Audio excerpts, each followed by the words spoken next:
Hello YouTube, this is Proof Weight Loss Surgery Works, Fill-In Friday. I am Mary, or Mariposa 1978 on YouTube. That is where I document my weight loss surgery journey. And I had vertical sleeve gastrectomy on March 17th of this year, 2010. So it was only a little over 9 weeks ago. Since surgery, I have lost 32.2 pounds. And that was not the beginning of my weight loss journey. I had found a low carbohydrate diet in, I think, 1999, and I kind of went on and off of it, and I really always struggled with my weight. I got to a point where I kind of just gave up for a while. And I got all the way up to 355 pounds. What finally caused me to start getting serious about losing weight was that I had been in denial about getting bigger and bigger, and I got on the scale finally, and the scale said error.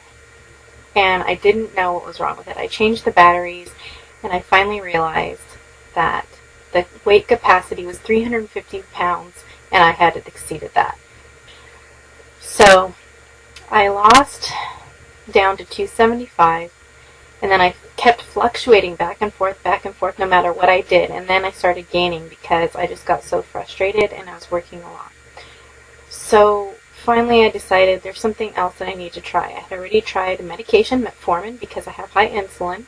I tried diet all different ways, not just low carb like Atkins. I tried moderate carb with low calorie. I tried very low calorie. I tried eating to BMR, which was a total nightmare. I gained weight on that. Anyway, I tried it all, and I finally decided I needed weight loss surgery to get my portions down low enough, along with keeping carbs low, to allow me to lose weight again.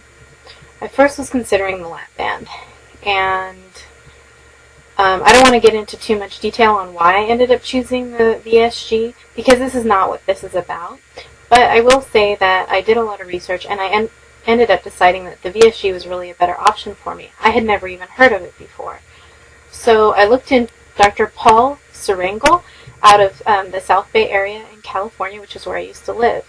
I found out that it was very expensive, and my insurance would not cover VSG at all. The time frame that the office took to get back to me was pretty long. I had to call them a couple of times, which is okay. I mean, they're very busy. Dr. Serengel is considered one of the pioneers for VSG in the United States. So I ended up looking at other U.S. surgeons that were less expensive. What I found was that they were less experienced then. The VSG is fairly new here.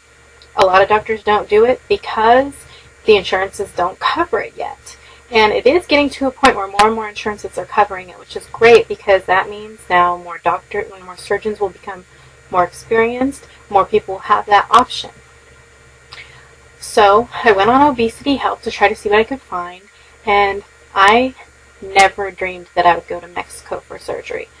But I found Dr. Alberto Aceves, and I kept reading all these wonderful things about him. I went to his review page. And Obesity Help is not the surgeon's website. It is somewhere where people can just express how they really feel about things. And I could not find any negative reviews. And then I ran across information from Midwesterngirls. If you're somebody out there who's considering surgery still, and you've thought about going to Mexico, please look at the information from Midwesterngirls. I'll put a link just in case anybody out there is looking for information like that. She showed how you can research your Mexican surgeon to make sure that they really are qualified, because things are different in Mexico, and people here cannot sue Mexican surgeons if something goes wrong. They can claim all kinds of things. And so when you read all these wonderful qualifications and you hear from the, I forget what they're called, not recruiters, but from the people who represent the surgeons, you want to make sure that what they're telling you is true and accurate. I have seen cases where someone claiming to be a doctor had a credential and it was fake. That's terrible. But those kinds of things can happen, so research is really critical. And so I found that Dr. Aceves was a member of 2 American associations and an international. And it's not easy to become FACS, F-A-C-S, however you want to say it, a fellow of the American College of Surgeons. And he is a fellow. He is also ASMBS, which is American. He's the president of the Mexican Society for Bariatric Surgery and, as I said, International Federation, and 3 other associations. And all of his credentials checked out. If you can go online, it's pretty easy to verify that all that information is true. So I felt safe going to this surgeon. I saw pictures of the hospital, I read all the reviews, in addition, all of the credentials checked out.